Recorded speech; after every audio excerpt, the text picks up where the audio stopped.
आप देख रहे हैं इंडिया 29 स्टेट्स न्यूज। बढ़ते हैं न्यूज की तरफ। మీడియా మిత్రులందరికీ రాజన్న సిరిసిల్ల ప్రజానీకానికి అందరికీ నమస్తే। ఈ రోజు ముఖ్య విషయం ఏంటంటే గత వారం 10 రోజుల కింద రాజన్న సిరిసిల్ల డిస్టిక్ లో రేషన్ డీలర్లకు సంబంధించినటువంటి నోటిఫికేషన్ అనేది జారీ చేయబడ్డది। అది కలెక్టర్ గారు ఉత్తర్వుల మేరకు ఆర్డీఓ గారి ఆధ్వర్యంలో మనకు నిరుద్యోగులను 10th క్వాలిఫికేషన్స్ తోటి 1:5 నిష్పత్తిలో ఇంటర్వ్యూకు పిలుస్తామని 32 మార్క్స్ యొక్క బేస్ మార్క్స్ తోటి మనని ఎగ్జామ్ కు కండక్ట్ చేయడం జరిగింది। ఆ ఎగ్జామ్ కండక్ట్ చేసే ఉద్దేశంలో ఫస్ట్ అప్లికేషన్ ప్రాసెస్ లో తీసుకుంటే పోత్గల్లో రెండు రేషన్ షాపులకు నోటిఫికేషన్ ఉంది। 2 రేషన్ షాపులకు నోటిఫికేషన్ ఉన్నప్పుడు అయితే 2 అప్లికేషన్లు ఇచ్చారు। 2 అప్లికేషన్లు అప్లై చేస్తే 2 హాల్ టికెట్స్ ఇచ్చారు। 2 హాల్ టికెట్లలో ఒకటే రోజు, ఒకటే డేటు, ఒకటే టైం, ఒకటే సెంటర్। ఒక్క ఆస్పిరెంట్ 2 ఎగ్జామ్లు ఒకటే టైంలో ఎట్లా రాస్తారు, ఒకటే సెంటర్ లో। ఇది ఫస్ట్। దీన్ని మేము మా తహసీల్దార్ దగ్గర మాట్లాడితే ఆయన రెక్టిఫై చేసి ఆర్డీఓ గారితో మాట్లాడారు। లేదని చెప్పేసి 2 ఇష్యూ చేయకూరి మనకి బయట ఇబ్బంది అవుతుంది అని చెప్పేసి మళ్ళీ మా దగ్గరికి వెళ్ళి అందరి దగ్గరికి వెళ్ళి ఒక్కొక్క హాల్ టికెట్ తీసుకున్నారు। అంటే మీరు 2 అప్లికేషన్లు 2 షాప్లకు అప్లై చేస్తే, దరఖాస్తు చేస్తే ఒకటి మాకు ఇచ్చి ఒకటి వాళ్ళు తీసుకున్నారు। అట్లా మోసం చేశారు ఆఫీసర్లు।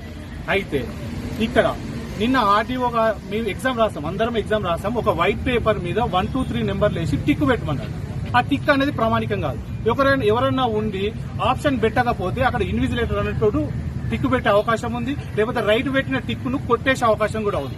సో ఇన్విజిలేటర్లు కూడా ఇక్కడ అభ్యర్థులను మిస్లీడ్ చేసే అవకాశం ఉంటుంది। ఎందుకు అంటే ఆ ఆన్సర్ షీట్ లో అభ్యర్థి యొక్క పేరు, ఊరు, అతని యొక్క హాల్ టికెట్ నెంబర్, వాళ్ళ ఫాదర్ నేమ్ అన్ని డీటెయిల్స్ గా ఉన్నాయి కాబట్టి లోకల్ ఇన్విజిలేటర్లే కాబట్టి వాళ్ళ యొక్క ప్రభావం కంపల్సరీ ఆన్సర్ షీట్ల పైన ఉంటుంది। సో ఈ విషయంలో కూడా మేము ఓపిక బట్టి ఎగ్జామ్ రాశాం।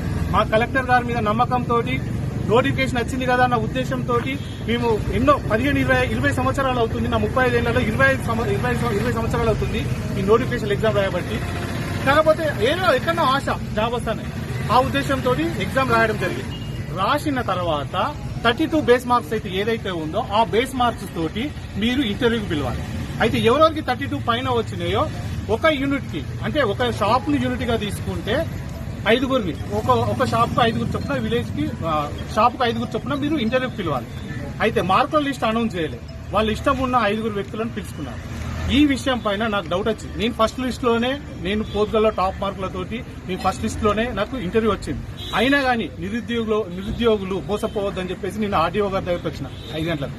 సార్ నాలంటి వాళ్ళు కష్టపడేటోళ్ళు ఉన్నారు, మా ఊర్లో ఏజ్ బార్ అయిన వాళ్ళు ఉన్నారు, నా ఒక్కనికి కాదు సార్, మీరు ఇంకొక 5 మంది పేర్లు ఎందుకు ఇవ్వలేరు అని చెప్పేసి ఆర్డీఓ గారిని అడిగితే ఆర్డీఓ గారి దగ్గర సమాధానం లేదు। నేను అడిగిన క్వశ్చన్లు, మీ రిక్రూట్మెంట్ తప్పు, మీరు చేసిన ప్రాసెస్ తప్పు, ఆ ఎగ్జామ్ పేపర్ తప్పు, రైటింగ్ కొట్టుడు తప్పు, నేను అడిగిన క్వశ్చన్లకు ఆయన దగ్గర సమాధానం లేదు। నేను ఈ ఆర్డీఓ ఆఫీస్ నుంచి బయటకు వచ్చే వరకల్లా మళ్ళీ మా ఊరు నుంచి మళ్ళీ ఒక 5 నేను అడిగిన కాబట్టి మళ్ళీ ఒక 5కి ఈయన ఏదో ఉన్నాడు, ఈయన అడుగుతుండో అని చెప్పేసి మళ్ళీ 5కి మళ్ళీ కాల్ లెటర్ ఇచ్చారు। సరే ఓకే, కాల్ లెటర్ ఇచ్చారు అని చెప్పేసి వచ్చిన। అయితే ఇది కలెక్టర్ గారు ఇంపార్టెంట్ విషయం ఏంటంటే, కలెక్టర్ గారు మీ దృష్టిలో ఉండి జరుగుతుందా, మీ దృష్టిలో లేక జరుగుతుందా నాకు తెలియట్లేదు। నిన్ననే మాకున్నటువంటి ఉన్నత సమాచారం ప్రకారం నిన్ననే ఎవరైతే సెలెక్టెడ్ పీపుల్స్ ఉన్నారో సెలెక్టెడ్ పీపుల్స్ దగ్గర రెసిడెంట్ సర్టిఫికేట్, హాల్ టికెట్స్ తీసుకుని సైన్లు తీసుకోవడం ఆర్డీఓ ద్వారా జరిగిందనేది మా దగ్గర సమాచారం ఉంది।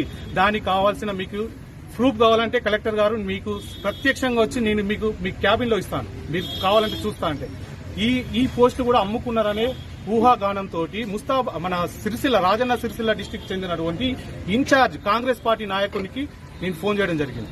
నేను కూడా ఒక కాంగ్రెస్ పార్టీ నాయకుడిని, కాకపోతే అంతకుముందు ఒక నిరుద్యోగిని, ఒక మా తల్లిదండ్రుల కొడుకుని, ఆ కుటుంబాన్ని సాకాలే, నా బాధ్యత ఉంది। పార్టీ ఏముంది, వీళ్ళు ఉంటాయి పోతాయి, పదవులు ఉంటాయి పోతాయి, నువ్వు ఉంటావు పోతావు, నా కుటుంబాన్ని సాదుకోవాలన్న ఉద్దేశంతో నేను ఆ వ్యక్తికి నేను ఫోన్ చేస్తే ఆ వ్యక్తి అంటాడు, బరాబర్ మా ఇష్టం ఉన్న వాళ్ళకు మా పార్టీ వాళ్ళకి ఇచ్చుకుని, అన్న నేను నీ పార్టీ కాదా అని కూడా అడిగిన, నేను పార్టీ కాదా అంటే లేదు వాళ్ళకు ఇస్తాము అన్నారు। అంటే వాళ్ళు నేను కూడా అన్న వాళ్ళు టీఆర్ఎస్ వాళ్ళు కదా, మరి నువ్వు కాంగ్రెస్ వాళ్ళని అయి ఉంటుంది, సరే కాంగ్రెస్ వాళ్ళకి ఓన్కి ఇచ్చినా ఏం కదా, నాకు నువ్వు టీఆర్ఎస్ వాళ్ళకి ఎట్టిచ్చినావు అని అంటే నా దగ్గర పలానా వ్యక్తి పట్టుకొచ్చిండు, నేను ఆయన మాట ఇచ్చినా, నేను మాట శాసనం నేను అంటే నేను మాట బాహుబలి మాట అన్న, నువ్వు ఇచ్చిన శాసనం ఏందన్నా, దానికి నువ్వు సరే నువ్వు ఇట్లా ఇద్దరిని ఒక్కొక్కరిని నువ్వు సెలెక్ట్ చేసుకుంటా ఇది చేసే బదులు డైరెక్ట్ నువ్వే ఆర్టీఓ ఆఫీస్ లో కూర్చొని ఎవరో కావాలని ఇచ్చుకుంటూ అయిపోతుంటుంది. ఈ రిక్రూట్మెంట్ ప్రాసెస్ ఎందుకు? మా దగ్గర 100 రూపాయలు అప్లికేషన్ ఫీజు తీసుకునేందుకు. ఒక్కొక్కరు ప్రెగ్నెంట్ లేడీలు వచ్చారు, పిల్లల్ని ఎత్తుకొని వచ్చారు, చాలా మంది పిల్ల తల్లులు వచ్చారు, ఫిజికల్ హ్యాండిక్యాప్డ్స్ వచ్చారు, వాళ్ళు కష్టపడుకుంటా వచ్చారు, అందరు వచ్చారు. వాళ్ళ కష్టాన్ని దృష్టిలో పెట్టుకొని ఇది కరెక్ట్ కాదు అన్న ఉద్దేశం. అంటే నేను నా ఇష్టం చేసుకుంటా, ఎవరికి చెప్పుకుంటావో చెప్పకపో, అవసరం అయితే నీకేమైనా చూస్తా భవిష్యత్తు. నాకు అవసరం ఉంటే నేను చూసేటోన్ని అయితే నేను ఇంటర్వ్యూకి ఫస్ట్ సెలెక్ట్ అయ్యి 5 మెంబర్లు ఉంటే నేను ఆర్డీఓ ఆఫీస్ వచ్చి నాకు అవసరమా? ఇంకా 5 కోసం నేను కొట్లాను ఇక్కడికి వచ్చి. ఎందుకంటే కరెక్ట్ రాసిన ఒక వ్యక్తికి రావాలి, నిరుద్యోగికి రావాలన్న ఉద్దేశం. కానీ వీళ్ళు ఏం చేస్తారు, ఈ రాజకీయ నాయకులు వాళ్ళు ఇలా అధికారంలోకి వచ్చినాం, నేను కూడా కాంగ్రెస్ పార్టీ అబ్బా, అధికారంలోకి వచ్చినాం ఇలా మా వాళ్ళకి ఇచ్చుకుంటామనే ఉద్దేశంతో వాళ్ళు ఏం చేస్తున్నారంటే వాళ్ళ సెలెక్టెడ్ పీపుల్స్కి ఇచ్చారు. మా ఊరిలో చెప్తా ఉన్నాను, ఒక ముదిరాజుకు వచ్చింది, ఒక రావుకు వచ్చింది, 2 లేడీస్కి వచ్చిందనే సమాచారం నా దగ్గర ఉంది. ఇది మీడియా మిత్రులు గుర్తుపెట్టుకుని రేపు రిజల్ట్ తర్వాత ఇది ఉండకపోతే నేను దేనికంటే దాని పేర్లు నేను అనౌన్స్ చేయను, ఎందుకంటే అది పబ్లిక్ లో కాబట్టి. ఒక ముదిరాజుకు, ఒక రావుస్కి ఆయన ఏమంటాడంటే ఫోన్ లో మా ఓసీలకు ఇచ్చుకుంటాం, మేము ఇచ్చుకోవద్దా, మీకు బీసీలకైనా ఎస్సీలకైనా అని చెప్పేసి మాట్లాడడం జరుగుతుంది. అంటే ఇలా నువ్వు రాజ్యాంగబద్దంగా ఎమ్మెల్యేగా ఎన్నికైతే నువ్వు రాజ్యాంగం మీద ప్రమాణం చేసి సమన్యాయం చేస్తా, ప్రజల పక్షాన నిలబడతాను అని ఇంకెన్ని సీట్లు అమ్ముకుందు ఇలా. ఇప్పటి వరకు కూడా నాకు ఫోన్లతో టార్చర్ ఉంది, నువ్వు పోకు, వద్దు, ఇంటర్వ్యూకి వద్దు, నువ్వు మాట్లాడతావు, నీకు ఎందుకు టెన్షన్ అంటే నేను పోయే చూస్తా కదా, నేను ఇంటర్వ్యూకి అటెండ్ అవుతాను, నేను ఎందుకు కావద్దు, రేపు నాకు జాబ్ ఎట్లా రాదు, నాకు రాకపోయింది నిజాయితీగా రాసుకున్నాను రాని, నాకే రావాలని ఏం లేదు, నిజాయితీగా రాసుకున్నాను. కానీ నువ్వు ట్రాన్స్పరెన్సీగా లిస్ట్ అవుట్ చేయి, ఇంటర్వ్యూ పిలిచే ముందు మార్కులు ఏందో లిస్ట్ అవుట్ చేయి. ఆర్డీఓ గారు మీరు ఇట్లా తప్పు చేయకపోతే ఫస్ట్ లిస్ట్ అవుట్ చేయడానికి మార్కులు బయట షో చేయడానికి మీకు ప్రాబ్లం ఏముంది? మార్కుల వల్ల కొరక తింటారా? పెట్టండి, మీరు నోటిఫికేషన్ కదా ఎట్లా ఇచ్చారో అట్లా మార్కులు అనౌన్స్ చేయండి. ఇంటర్వ్యూ గౌరవంలో ఏ మార్కులను ఏ ప్రతిపాదికన తెలుస్తారో చేయండి. ఆన్సర్ షీట్ల టిక్కులేందండి, టిక్కు కొట్టేయచ్చు. నీకు నీ ఇన్విజిలేటర్ అనేటోడు పెట్టిన దానికి రైట్ పెట్టచ్చు, పెట్టిన దానికి కొట్టేయచ్చు. ఎందుకంటే అందులో క్యాండిడేట్ యొక్క డీటెయిల్స్ పూర్తిగా ఉన్నాయి. ఫర్ ఎగ్జాంపుల్ కావటి మహిపాల్ సన్నావు మల్లయ్య గ్రామం పోద్గలని ఉంది. ఆ వ్యక్తి నాకు పడకపోతే కొట్టేస్తాడు, అన్ని కొట్టేస్తాడు. దానికి రెస్పాన్సిబిలిటీ ఎవరు? కాబట్టి మీడియా మిత్రులు, గ్రామ ప్రజలు, మన రాజన్న సిరిసిల్ల ప్రజలు అందరూ దృష్టిలో పెట్టుకుని ఈ రేషన్ డీలర్లు అనేటివి బోగస్ గా నడిచిన ఆధారాలు నా దగ్గర కొన్ని ఉన్నాయి.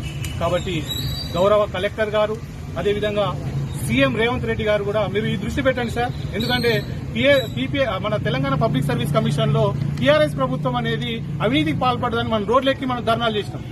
ఇలా మన కాంగ్రెస్ పార్టీ వాళ్ళే ఇట్లా మన రేషన్ డీలర్లను అమ్ముకుంటా ఉంటే ఇప్పుడు మనమే ఎక్కుదామా, టీఆర్ఎస్ లో ఎక్కుమందామా రోడ్ మీకు? వాళ్ళకి ఇద్దాం ఆధారాలు, వాళ్ళని చేద్దామా? ఎందుకు మీ పరువు ప్రతిష్ట ఇస్తా ఉన్నారు? రేవంత్ రెడ్డి గారు, ఆదిశ్రీనన్న గారు, పొన్నం ప్రభాకర్ గారు ఏమన్నా అంటే మీ పేరు చెప్తారు, మాకు వాళ్ళ నుంచి ఆర్డర్స్ ఉన్నాయి, వీళ్ళ నుంచి ఆర్డర్స్ ఉన్నాయి. ఎందుకంటే మిమ్మల్ని బదనం చేస్తా ఉన్నారు, మీతో క్రికెట్ వాళ్ళని మిమ్మల్ని బదనం చేస్తా ఉన్నారు. కాబట్టి దయచేసి వాళ్ళని దూరం పెట్టండి. కాబట్టి నిజమైన అభ్యర్థులకు న్యాయం చేయండి. ఈ ఇంటర్వ్యూ అనేది ఆఫ్ చేసి ఫస్ట్ మార్కుల లిస్ట్ అనేది పెట్టిన తర్వాత, ఎవరెవరికి ట్రాన్స్పరెన్సీ వచ్చిన తర్వాత, మీకు మార్కులు అనేది ఎవరెవరికి ఎంత వచ్చినాయో తెలిసిన తర్వాత ఆ టాప్ 5లలో తీసుకోండి, మాకు అభ్యంతరం ఏం లేదు. కాబట్టి దయచేసి మీడియా మిత్రులు, అదేవిధంగా ప్రజలందరూ గమనించి దీన్ని పోస్ట్ పోన్ చేసి నిజమైన నిరుద్యోగులకు న్యాయం చేయవలసిందిగా. India 29 States News. Please support my channel, like, share and subscribe my channel.